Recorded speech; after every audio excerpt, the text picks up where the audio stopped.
Bom dia, Cristina. Bom dia. Obrigado pela entrevista, obrigado por vir falar comigo. E eu queria saber um pouco de você.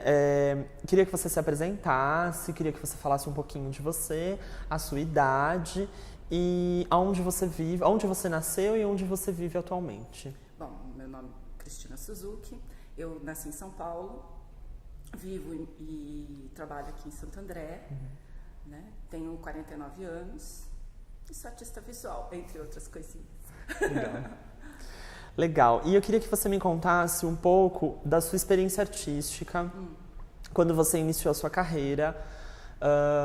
Me conta um pouco sobre a sua graduação, como foi, qual ano que foi também, e quando você começou a trabalhar de fato como artista visual, e me conta um pouquinho dessa trajetória. Eu fiz licenciatura, né? Sou formada em artes visuais, né? Fiz licenciatura numa faculdade aqui em Santo André.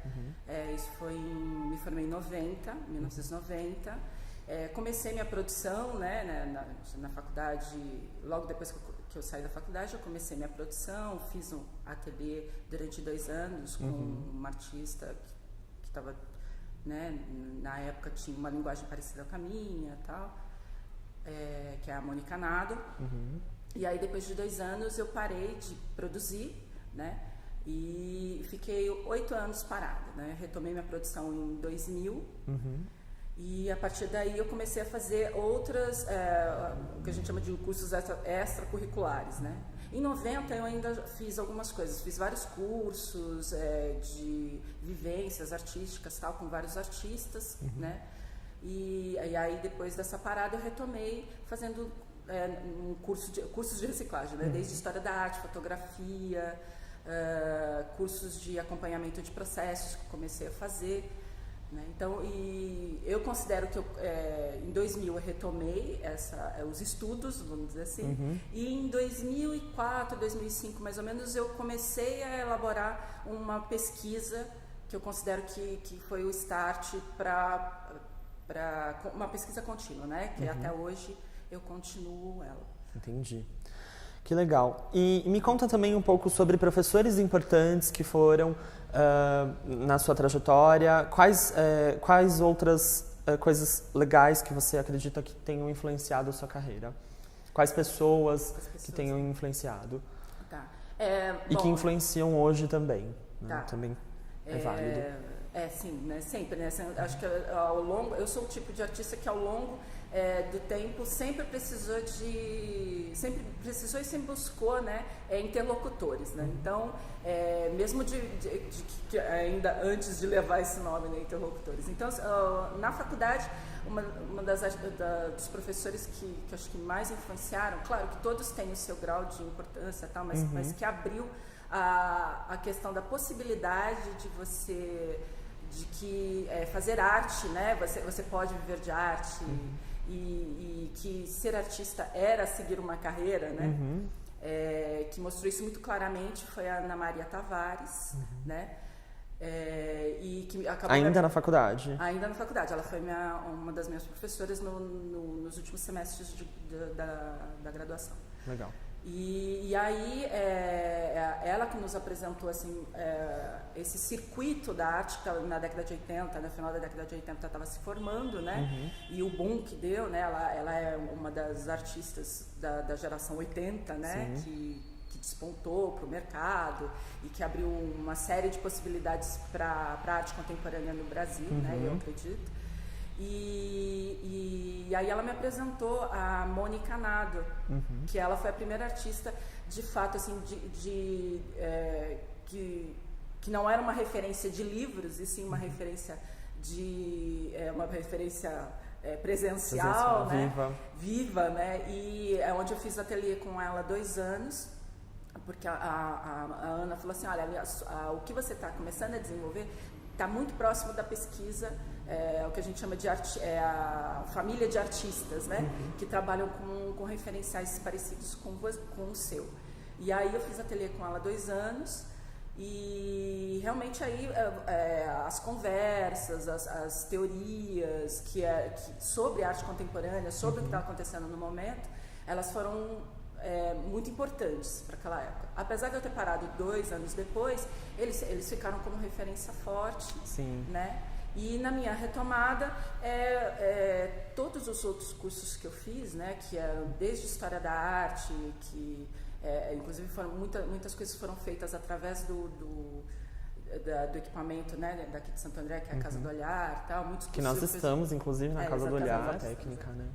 Então, e aí eu comecei a frequentar os grupos, né, aqui em 2004 existiam 2 grupos, né? Era o núcleo de fotografia e o núcleo de artes visuais.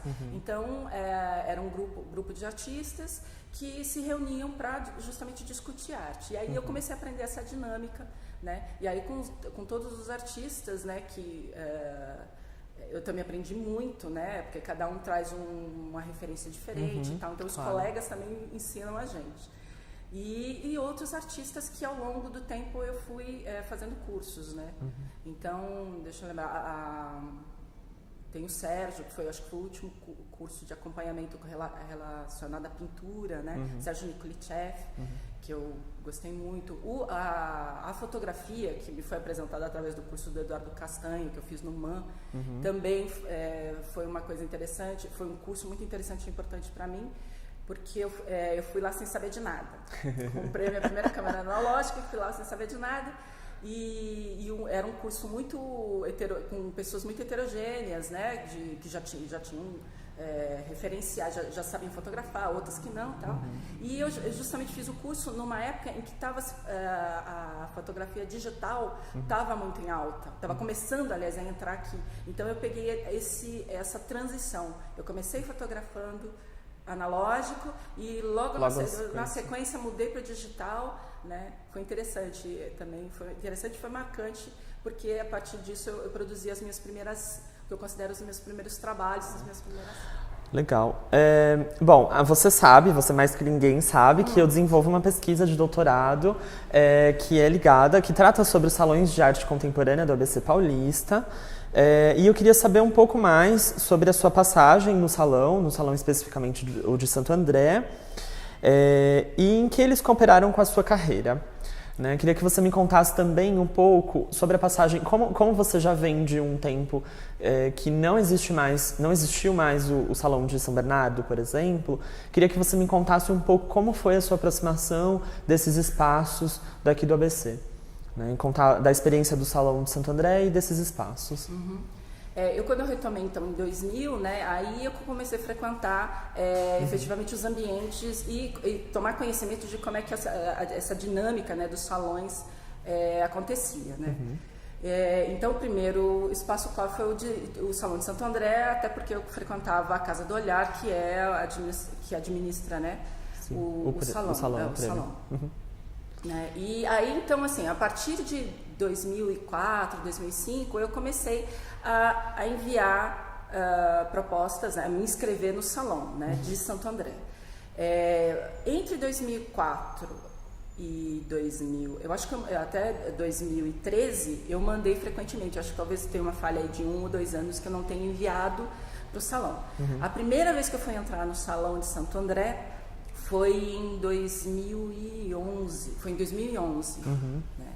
Foi a primeira vez que eu entrei com um trabalho, né? E você se lembra qual era o trabalho? Era um trabalho da série Portrait, que eram uns tecidos, eram umas fotografias que eu tirava de detalhes de ambientes domésticos, né? E aí eu ampliava imprimia essas fotos em tecidos, né? Até chamam elas de cortinas, né? Umas cortinas de 2 metros e pouco. Que eram as mesmas cortinas que a gente apresentou na Unesp. Exatamente, Em 2011, 10 também? Não, foi 2011 já, 2011, foi o final de 2011. 2011. Ah, então a primeira vez, desculpa, foi em 2010 que eu entrei. Ah, entendi. Foi depois foi antes. Tá. Que legal. Eu entrei com a primeira vez que eu entrei. E essa relação com os espaços o restante dos espaços, né? O espaço da Pinacoteca, que você já expôs, o espaço na Pinacoteca de São Bernardo, que você já expôs, em São Caetano, que você expôs agora e também já tinha exposto num outro período. Me conta um pouco sobre essa aproximação. Isso veio de convite? Veio como? Em São Bernardo, veio através de um convite. Foi em 2012, se eu não me engano. Em 2012, o Júlio Mendonça, que coordenava a Pinacoteca, eu até então eu não conhecia o espaço da Pinacoteca, sabia da existência, mas eu nunca tinha ido, enfim. Conheci o espaço em Fio também, né? E aí, em 2012, ele me convidou para participar de uma coletiva, né? E aí era uma coletiva só com mulheres, porque era em comemoração ao mês, ao Dia Internacional da Mulher e tal. E ele chamou vários artistas da região, né? E aí eu fui e experimentei a primeira vez, inclusive foi a primeira instalação que eu fiz, foi nesse ambiente, né? E me surpreendeu, porque é um espaço muito legal, enfim. Realmente é grande. É grande. É alto. Tem uma estrutura, né, que a gente uma estrutura que é, enfim, que é comum, né? Os cubos brancos, tem espaço. E na época eu achei que... que é o que Santo André, por exemplo, só tem no salão, no né? No salão, exatamente. A Casa do Olhar é uma outra estrutura, né? Tem toda esse rococó.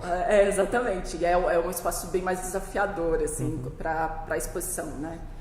E aí eu achei, assim, a minha relação com o espaço, realmente, assim, eu criei uma afinidade muito grande com o espaço, e pelas pessoas, principalmente porque as pessoas que administram também têm esse amor, né? E realmente levam o trabalho delas. Que é o João também, né? O João dos quadros, que é o João Decaikoff, eu nunca consigo falar o sobrenome dele, mas é o João dos Quadros, que faz esforços, né, descomunais há muito tempo para administrar. É bem verdade. É bem isso. Então, essa paixão, né, meio que contaminou, né? Então, aí eu fiz essa instalação, inclusive, e aí eu achei legal, porque o convite partiu, e uma coisa que é rara, né, quando você recebe um convite de equipamentos públicos, é que essa parte financeira que o artista sempre, principalmente o artista plástico, né, ele é sempre preterido, eu acho sempre preterido nessas condições. Então lá teve um cachê, eles adquiriram uma obra nossa, né? E, enfim, eu achei muito delicado e profissional. Que é também uma forma de refrescar o acervo, justamente porque você não tem os salões. Então, Cris, eu queria que você também me contasse um pouco de como você passou nesses espaços do ABC, então, de São Bernardo, você já contou, né? E São Caetano, você teve alguma experiência também? Sim, em São Caetano eu tive experiência recente, né, com um novo prédio lá da Fundação Pro Memória, né? Onde eles reeditaram o Salão de Artes Visuais em 2012. Que eu fui júri. Exatamente. E aí foi a primeira vez também que eu estive em São Caetano num espaço... Não, minto. Eu fiz uma exposição há muito tempo atrás na Fundação São Caetano, a Fundação das Artes, Artes. Mas foi numa outra condição, enfim, um antigo professor me chamou, porque eles fazem uma exposição... Lino? Quem? O Lino Jardim. Lino Jardim.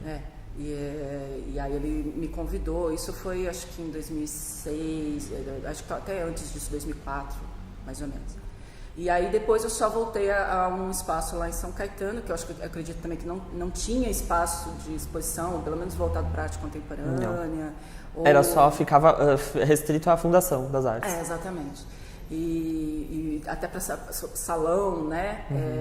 Foi justamente em 2012 quando teve essa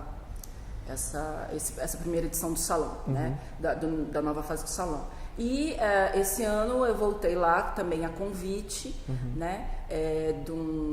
Com uma exposição que eles intitularam Curto Circuito, onde eles, na realidade... Fizeram uma espécie de mapeamento, né? Na realidade, o que foi um convite enviado a todos os artistas que mandaram projetos para lá e de alguma forma que não conseguiram, né? Onde o pessoal lá da organização não conseguiu colocar na programação, né? Então eles resolveram fazer esse chamamento e organizar essa exposição.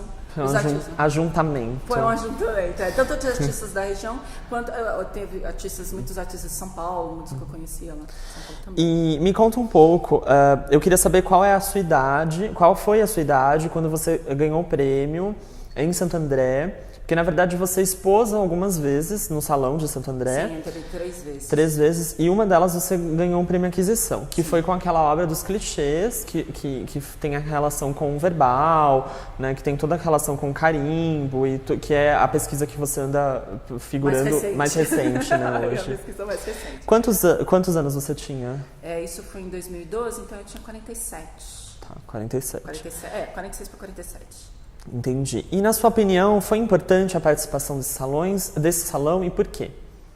Sim, é importante, tanto que a gente, a gente percorre, né, porque o Salão de Santo André é um salão renomado, né, então você quer estar, porque os salões, eles de uma certa forma, é uma forma de validar o seu trabalho, a sua pesquisa, enfim, e principalmente, eu acredito muito de se fazer ver o trabalho por parte das pessoas que, entre aspas, validam, né, teoricamente o seu trabalho, a produção, né? Então, eu acredito, eu mando para muitos salões e acho que 90%, 95% dos salões eu não entro, mas a possibilidade de apresentar o trabalho, das pessoas virem o seu trabalho, eu acho que também é uma coisa que é muito importante.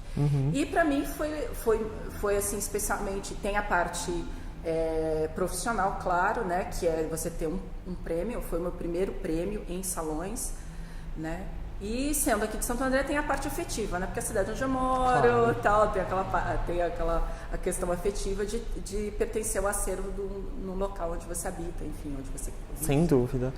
E como você vê esses salões municipais do ABC, no caso de Santo André, que continua até hoje, até os dias atuais? Como é que eu vejo? Eu vejo que eles são ferramentas importantes de circulação, de intercâmbio, principalmente, né? Porque, embora a gente esteja colado a São Paulo, né? Existem a questão de deslocamento ainda, que é muito complicada para a grande maioria. Apesar de ser super próximo. Apesar de ser super próximo, enfim, existe a questão de você pertencer à cidade, de muitas pessoas circularem na cidade, né? Então, você trazer coisas, informações que estejam mais distantes, eu acho que isso é um papel muito legal, que acho que todos os salões ou todos os equipamentos culturais, eles tentam cumprir isso de uma forma. Nesse inteirinho dos salões, você vê alguma influência do mercado? Nesse salão de Santo André, por exemplo? É notório uma influência do mercado? Ou é o contrário? O salão influencia o mercado? Eu acho que pode-se ter, mas eu não vejo, não. Eu acho que o mercado, as duas coisas, eu acho que operam um pouco juntas. Porque quando você começa existem depoimentos que eu ouvi de alguns artistas que já estão instituídos, enfim, já têm um status legal no mercado, né, no mundo da arte também, tal, que geralmente comentam isso. Quando você começa a entrar no salão, parece que vira uma chavinha na sua carreira. Você começa a entrar em todos os salões, uma espécie de contaminação com relação ao seu trabalho. Porque, na verdade, as pessoas de fora estão identificando que você está pronta para aquilo, né? Exatamente. Uma coisa meio que de baile debutante, né? Assim, né? Tipo, você começa a entrar em salões, você começa a entrar em pequenos salões. Existe também uma trajetória que normalmente você faz, né? Então, você começa a entrar em pequenos salões, em salões de grande importância, né? Que é o caso de Santo André, que eu acho que é um salão que todo mundo, quando ouve falar que entrou, tal, né? Ele tem uma relevância de validação, né, do trabalho, claro, né, para entrar no circuito. E eu acho que, consequentemente, o seu trabalho acaba entrando no mercado, né? Eu acho que a circulação pelos salões ajuda a você se instituir no mercado em termos comerciais, né? Eu acho que, ao contrário, não deve acontecer, não. Eu acho que nunca reparei nesse outro sentido. Entendi. E qual é a importância que teve para você a compra desses objetos de arte através do prêmio Aquisição? O que significou o valor desse prêmio para você, o que dava para fazer com esse prêmio, né? O que deu para fazer, e o que significa ter uma obra no acervo da prefeitura, além da característica emotiva que você disse com a relação da cidade. Para o artista, né, é importante porque é um pouco de como se alguém preservar o seu trabalho. Então, estar dentro de uma coleção pública, eu acho importante porque faz com que você entre um pouco para a história, eu acho. Né? Eu acho que tem esse significado, né? De você estar dentro daquele espaço. Quer dizer, então eu tenho uma parte da minha história preservada enquanto artista, uma parte da minha pesquisa e tudo isso todo o pensamento que gera em torno do que representa a obra, né? Então, eu acho que é importante para mim foi por conta disso, né? Assim como, por exemplo, em São Bernardo também eu tenho uma outra obra, né? E eu achei muito importante quando me pediram para indicar a obra para fazer parte do acervo, justamente eu pensei nessa questão. Falei, qual é uma obra que nesse momento para mim significa e é interessante estar lá porque eu sei que vai estar conservada, enfim, e é uma peça importante da minha trajetória. Legal. Né? E aí agora com relação ao prêmio, né? Ao prêmio e a importância, ao valor e a importância. O prêmio, na época, eu acho que ele teve um valor mais simbólico para mim do que propriamente monetário.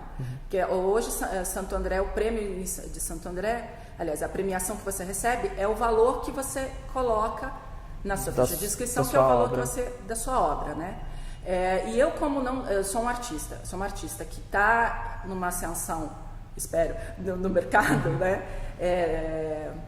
Então, o meu valor de mercado, ele ainda é baixo.